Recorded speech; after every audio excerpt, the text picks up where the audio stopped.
بسم اللہ الرحمن الرحیم۔ اللہ کے نام سے شروع جو نہایت مہربان ہمیشہ رحم فرمانے والا ہے۔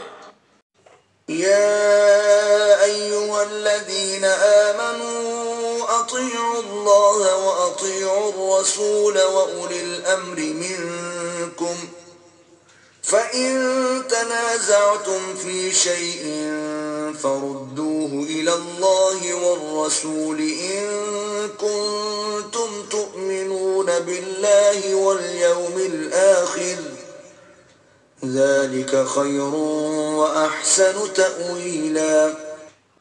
اے ایمان والو، اللہ کی اطاعت کرو اور رسول صلی اللہ علیہ وآلہ وسلم کی اطاعت کرو، اور اپنے میں سے اہل حق صاحبان امر کی، پھر اگر کسی مسئلے میں تم باہم اختلاف کرو تو اسے حتمی فیصلے کے لیے اللہ اور رسول صلی اللہ علیہ وآلہ وسلم کی طرف لوٹا دو، اگر تم اللہ پر اور یوم آخرت پر ایمان رکھتے ہو تو یہی تمہارے حق میں بہتر اور انجام کے لحاظ سے بہت اچھا ہے۔